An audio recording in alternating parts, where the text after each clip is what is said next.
할렐루야, 반갑습니다.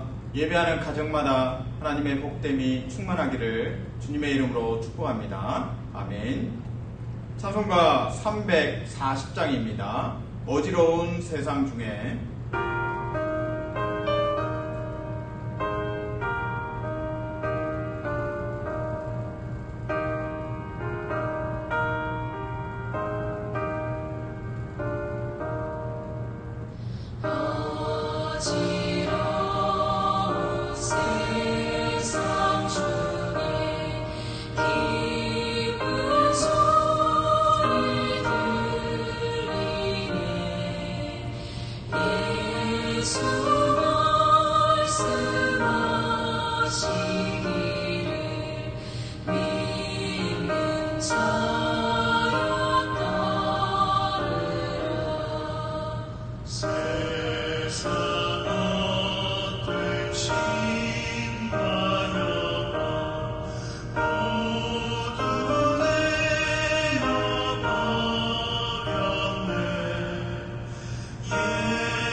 기도하겠습니다.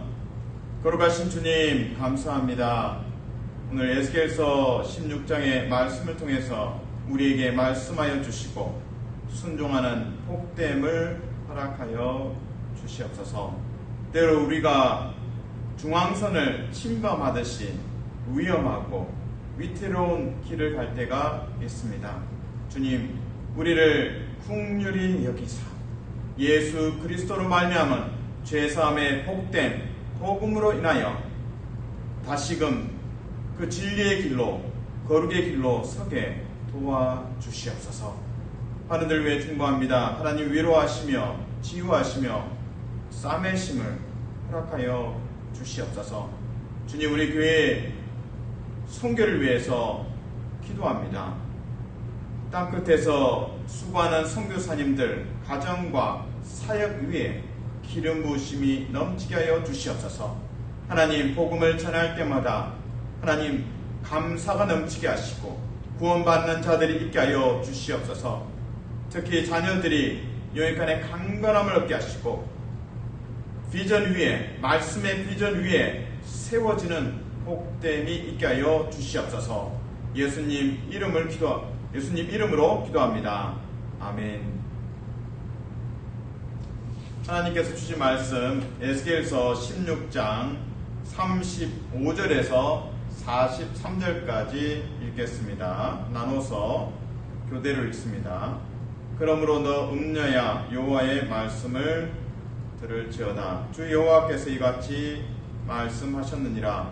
너가 내 누추한 것을 쏟으며 내 정든 자와 행음함으로 벗은 몸을 드러내며 또 가증한 우상을 위하여 내 자녀의 피를 그 우상에게 드렸은즉 내가 너의 즐거워하는 정든 자와 사랑하던 모든 자와 미워하던 모든 자를 모으되 사방에서 모아 너를 대적하게 할 것이요 또 내 벗은 몸을 그 앞에 드러내 그들이 그것을 다 보게 할 것이며 내가 또 간음하고 사람의 피를 흘리는 여인을 심판함 같이 너를 심판하여 진노의 피와 질투의 피를 내게 돌리고 내가 또 너를 그들의 손에 넘기리니 그들이 내 누각을 헐며 내 높은 대를 부수며 내 의복을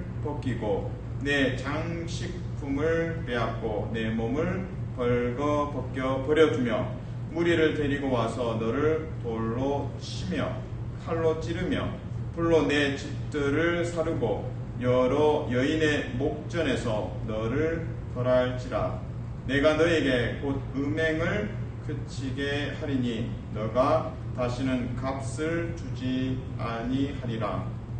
그리한즉 나는 내게 대하여 내 분노가 그치며 내 질투가 내게서 떠나고 마음이 평안하여 다시는 노하지 아니하리라.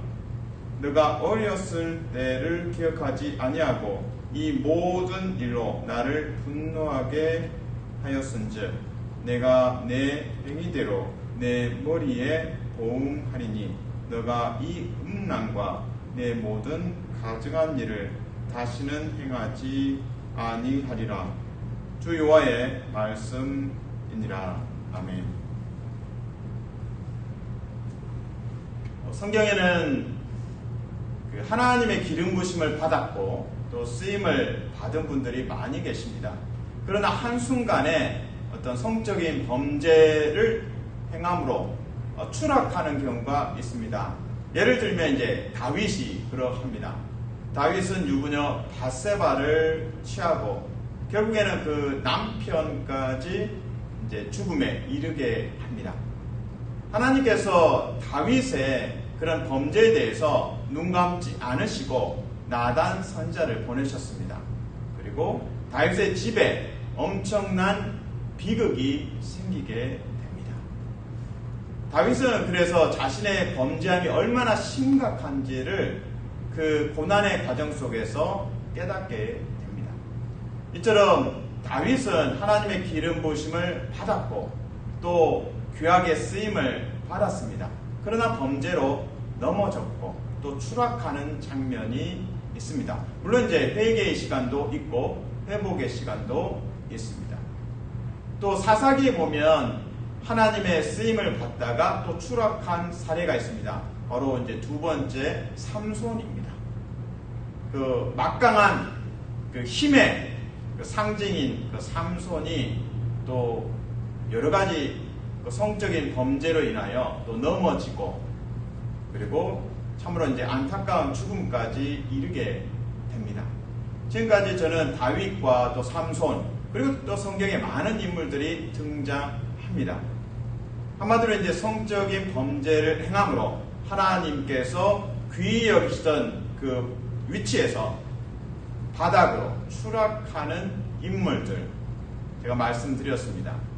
이제 우리 삶에 좀 빗대어 설명하면 중앙선에 빗대어 말할 수 있습니다. 그 자동차 운전을 할 때 정말 이거는 지켜야 한다 하는 것이 있습니다. 바로 이제 그 운전석에 앉으면 시동을 걸기 전에 안전벨트를 매야 한다. 이 안전벨트가 생명벨트다.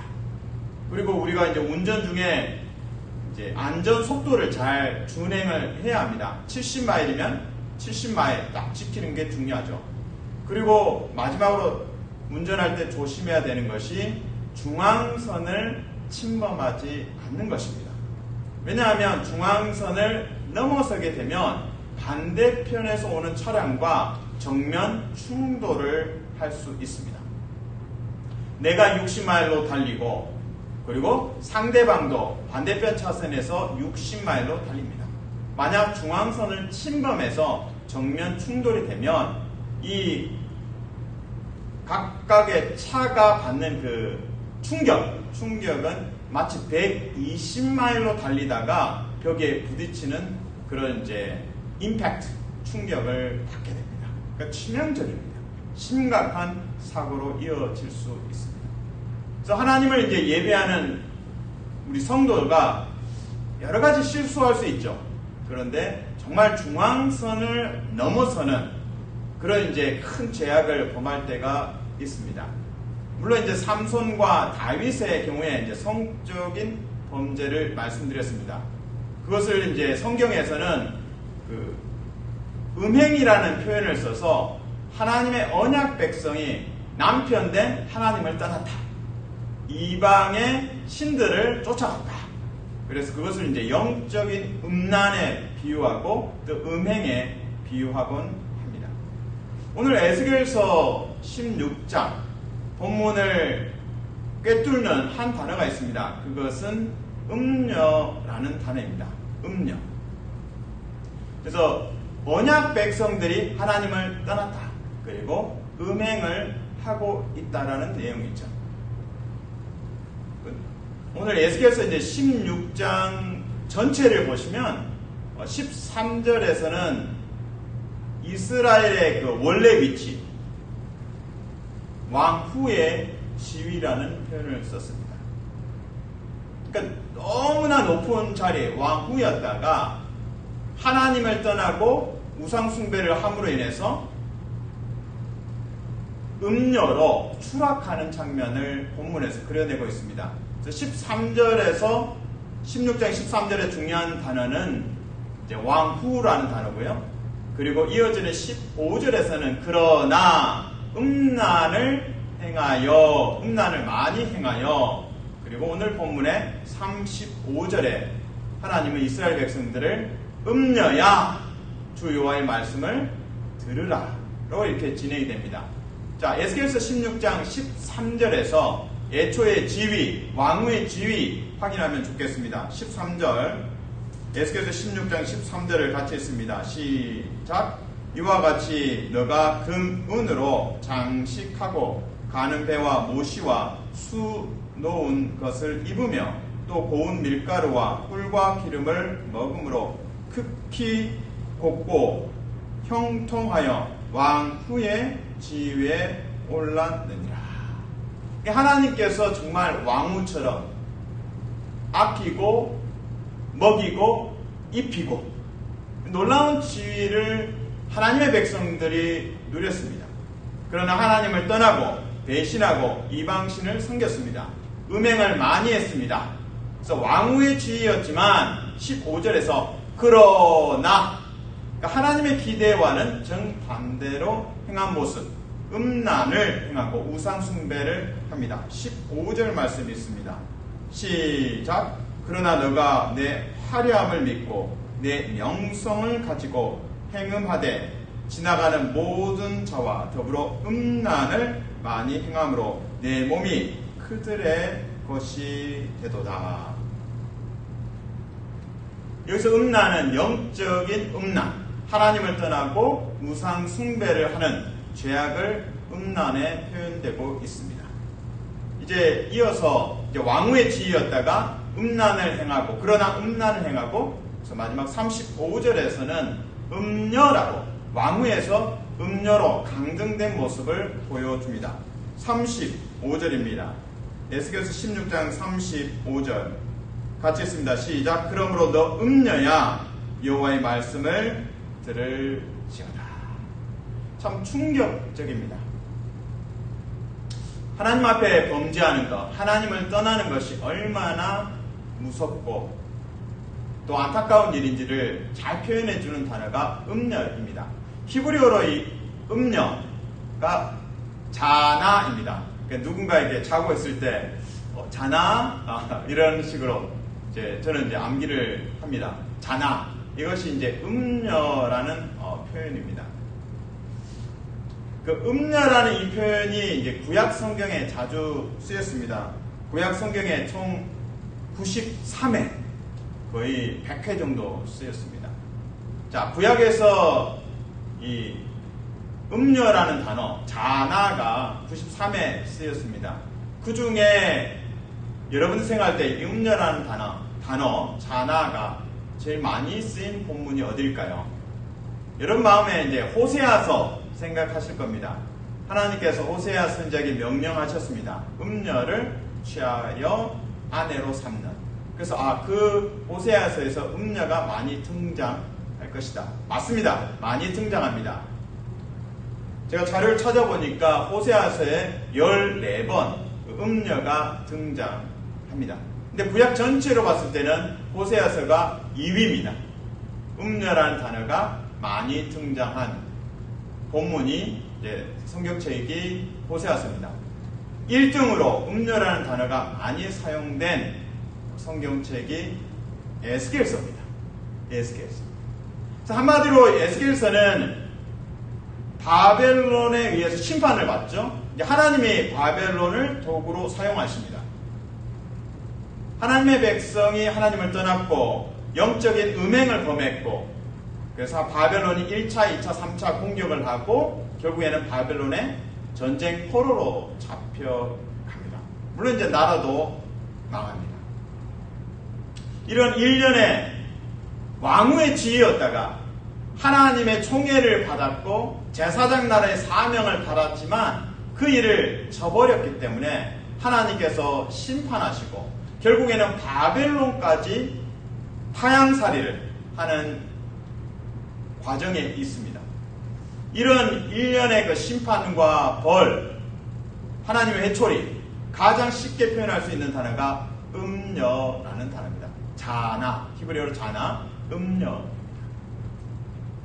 그래서 끊임없이 에스겔서에서는 이제 총 23번, 에스겔서에 23번에 걸쳐서 음녀라는 단어를 사용하면서 선지자 에스겔은 하나님의 언약 백성의 죄악을 드러내고 있습니다. 너희는 황후의 지위에 올랐지만 너희가 범죄함으로 인해서 음녀가 되었다. 이 음녀라는 단어를 통해서 죄악에 대해서 계속적으로 보여주시는 거죠. 직면하게 하십니다. 죄악에 대해서 직면하고 너희가 마음을 찢고 회개하고 하나님께 돌아와야 한다는 메시지입니다. 자, 우리에게 적용해 봅니다. 물론 우리가 말씀 속에서 하나님을 떠나고 하나님보다 세상을 사랑하면 그것이 죄악이다. 오늘 본문에 비추면 음녀이다 라고 이제 적용이 됩니다. 음행이다. 돈을 사랑하는 것, 자기를 사랑하는 것, 또 쾌락을 사랑하는 것, 세상을 사랑하는 것 다 음행으로 정의할 수 있습니다. 그러나 조금 더 들여다보면 우리의 본능 속에 인정받고 싶은 욕구가 있습니다. 교회 안에서. 교회 안에서 열심히 봉사하는데 문제 없습니다. 그러나 사람에게 보이려고, 사람에게 인정받으려고 봉사하는 것이라면 그 안에 조금 우리가 질문을 해야 됩니다. 찬양대에서 봉사할 때도 마찬가지입니다. 설거지를 할 때도 마찬가지입니다.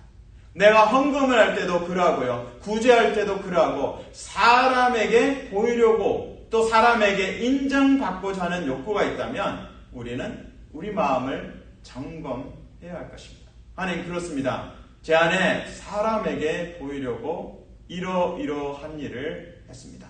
용서해 주십시오. 이제는 하나님만 예배할 수 있게 도와주십시오.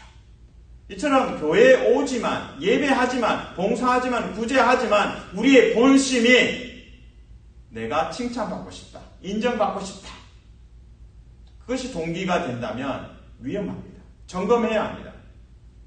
은밀한 중에 보시는 하나님, 그 하나님을 온전히 예배함으로 구제하고 섬기고 봉사하십시오. 오해하지 마십시오. 봉사하지 마십시오, 구제하지 마십시오가 아닙니다. 사람에게 보이는 구제가 아니고 하나님을 향한, 하나님을 사랑함으로 차고 넘쳐서 하나님을 사랑함으로 구제하고 봉사하고 섬기시기를 주님의 이름으로 축복합니다. 아멘. 저는 미국에서 이제 한인교회들, 가끔 이제 다른 교회 성도님들 만날 때도 있습니다. 그때 침례교회 성도님들 만나면 그 소개할 때 저희 무슨 침례교회 장로님이십니다 라고 이제 소개를 합니다. 그 제가 상식적으로 알기로는 침례교회는 집사만 있고 안수 집사님만 있고 장로님이 없는 것으로 알고 있습니다. 그래서 대화를 하다 보면 그 침례교회 성도님께서 말씀하시죠. 예, 맞습니다. 우리 이제 침례교회는 장로란 제도가 없습니다. 이제 장로교회 장로 역할을 하시는 분이 안수 집사님입니다. 라고 이제 설명을 하죠. 그런데 이제 대외적으로 장로교회나 감리교회나 여러 교회와 이제 친분이 있고 또 동역을 할 기회가 있습니다. 그때 좀 안수 집사입니다. 라고 이제 소개를 하면 장로교회 장로님하고 조금 이렇게 격이 떨어지는 것 같은 느낌인 것 같습니다. 그래서 대외적으로 침례교회에서도 이분은 교회 안에서는 이제 안수 집사님이지만 밖에서 이제 소개할 때는 장로님이십니다. 김 장로님, 박 장로님이십니다. 이렇게 소개를 한다고 합니다. 참 우리가 살아가면서 이렇게 호칭이 좀 이렇게 중요하게 여겨지고 또 의식되어지는 경우도 참 많이 있습니다.